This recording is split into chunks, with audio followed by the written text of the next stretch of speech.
Hello students, welcome on my channel. Daily MCQ का यह 7वां class है।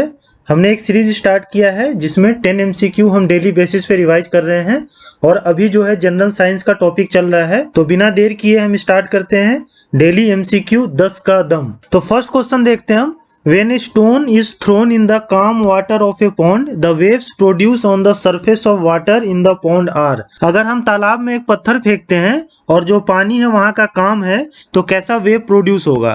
तो ऑप्शन है आपके सामने longitudinal waves, transverse waves, both longitudinal and transverse waves, और D waves are not produce. तो इसका सही आंसर होगा ऑप्शन बी, ट्रांसवर्स वेव्स। जब हम पॉन्ड के काम वाटर में पत्थर फेंकते हैं तो जो वेव प्रोड्यूस होता है वो ट्रांसवर्स वेव्स होता है और हिंदी में इसे क्या कहते हैं, अनुप्रस्थ तरंगे। और ट्रांसवर्स वेव्स जो है वो किसे कहते हैं कि जब ऑसिलेशन यानी कंपन परपेंडिकुलर होता है डायरेक्शन ऑफ द वेव के, तो उसे हम ट्रांसवर्स वेव्स कहते हैं। ये देखिए डायरेक्शन ऑफ द वेव है, ठीक, और ये जो कंपन हो रहा है कैसा हो रहा है, परपेंडिकुलर हो रहा है। अच्छा, इसमें जो है ये ऊपर के पार्ट को हम कहते हैं क्रेस्ट और नीचे वाले पार्ट को हम क्या कहते हैं, टॉर्फ। और दो सक्सेसिव क्रेस्ट के बीच की दूरी को हम क्या कहते हैं, ये दूरी जो है इसको हम कहते हैं वेवलेंथ। और दो टॉर्फ के बीच की दूरी को हम क्या कहते हैं, इसको भी कहते हैं वेवलेंथ। क्वेश्चन नंबर सेकंड देखते हैं हम। Sound travel fastest in. Sound जो है सबसे तेज किस में ट्रेवल करता है। तो ऑप्शन है आपके सामने स्टील, एयर, वाटर और वैक्यूम। तो इसका सही आंसर होगा ऑप्शन ए, स्टील। स्टील में जो है साउंड सबसे फास्टेस्ट जो है वो ट्रेवल करता है। क्वेश्चन नंबर थर्ड देखते हैं हम। Ultrasonic waves are those waves which. Ultrasonic waves जो हैं वो कैसे वेव्स हैं। तो ऑप्शन है आपके सामने human beings can not here, human beings can hear, have high velocity और हैव लार्ज एम्पलीट्यूड। तो इसका सही आंसर होगा human beings can not here. Ultrasonic waves जो होते हैं जिसको हिंदी में हम कहते हैं पराश्रव्य तरंगे। तो ये जो अल्ट्रासोनिक वेव्स है ह्यूमन ईयर जो है इसको नहीं सुन सकते हैं, ठीक। और इसका जो फ्रीक्वेंसी होता है वो कितना होता है, 20,000 हर्ट्ज से ऊपर होता है, ठीक।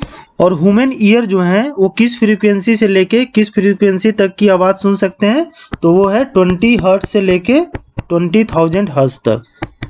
इसके बीच की साउंड फ्रीक्वेंसी को ह्यूमन ईयर सुन सकता है और इसके बाद वाले को नहीं सुन सकता है। तो 20,000 से एबव जो है वो अल्ट्रासोनिक वेव्स कहते हैं इसे, और इसको ह्यूमन ईयर नहीं सुन सकता है। क्वेश्चन नंबर 4 देखते हैं हम। Sound waves does not travel in. Sound waves जो है वो किस में ट्रेवल नहीं कर सकते हैं।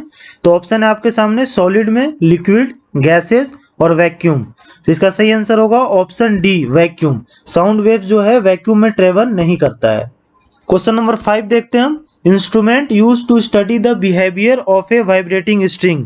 कौन सा इंस्ट्रूमेंट यूज किया जाता है वाइब्रेटिंग स्ट्रिंग का बिहेवियर को देखने के लिए। तो ऑप्शन है आपके सामने हाइग्रोमीटर, सोनोमीटर, बैरोमीटर और हाइड्रोमीटर। तो इसका सही आंसर होगा ऑप्शन बी, सोनोमीटर। सोनोमीटर से जो है वाइब्रेटिंग स्ट्रिंग का बिहेवियर को स्टडी किया जाता है। क्वेश्चन नंबर 6 देखते हैं हम। The Doppler's effect is applicable to. Doppler effect जो है वो किसके लिए एप्लीकेबल है। तो ऑप्शन है light waves, sound waves, space waves और बोथ ए एंड बी, मतलब लाइट और साउंड वेव्स। तो इसका सही आंसर होगा option D, both A and B, मतलब लाइट वेव्स और साउंड वेव्स दोनों के लिए जो है ये डॉपलर इफेक्ट जो है एप्लीकेबल है। क्वेश्चन नंबर 7 देखते हैं हम। If a sound travels from air to water. अगर एक साउंड जो है एयर से वाटर में ट्रेवल करता है तो the quantity that remains unchanged is. तो इसमें कौन सा ऐसा क्वांटिटी है जो अनचेंज जाएगा, जिसमें कोई चेंजेस नहीं आएगा। तो ऑप्शन है आपके सामने वेलोसिटी, फ्रीक्वेंसी, वेवलेंथ और एम्पलीट्यूड। तो इसका सही आंसर होगा ऑप्शन बी, फ्रीक्वेंसी। फ्रीक्वेंसी जो है वो चेंज नहीं होगा जब साउंड वेव्स जो है एयर से वाटर में ट्रेवल करेगा। फ्रीक्वेंसी को हिंदी में क्या कहते हैं, आवृत्ति। आवृत्ति इसका चेंज नहीं होगा। क्वेश्चन नंबर 8 देखते हैं हम। The loudness of sound depends upon. किसी भी साउंड की जो ऊंचाई है, लाउडनेस है, वो किस पे डिपेंड करता है। तो ऑप्शन है आपके सामने वेलोसिटी, पिच, एम्पलीट्यूड और वेवलेंथ।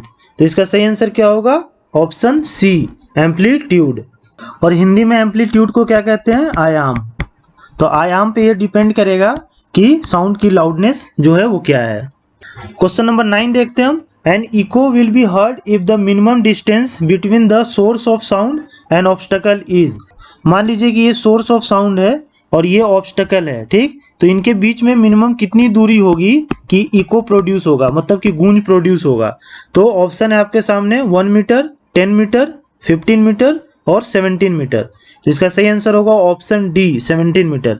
अगर 17 मीटर डिस्टेंस है इन दोनों के बीच में, सोर्स ऑफ साउंड में और ऑब्स्टकल में, तो इको प्रोड्यूस होगा, अदरवाइज इको प्रोड्यूस नहीं होगा। क्वेश्चन नंबर 10 देखते हैं हम। Eco is produce due to, eco जो होता है, गूंज जो प्रोड्यूस होता है वो किसकी वजह से होता है। तो ऑप्शन है आपके सामने reflection of sound, refraction of sound, resonance और नन ऑफ दीज। तो इसका सही आंसर क्या होगा, option a reflection of sound. जो गूंज प्रोड्यूस होता है वो रिफ्लेक्शन ऑफ साउंड से होता है, मतलब कि परावर्तन, साउंड का परावर्तन जो होता है उससे जो है इको प्रोड्यूस होता है। तो होप आपको सारे क्वेश्चंस क्लियर हो गए होंगे। सो मिलते हैं नेक्स्ट वीडियो में 10 नए एमसीक्यू के साथ। और अगर आपको ये सीरीज पसंद आ रही है तो please like, share and subscribe to my channel. Thank you.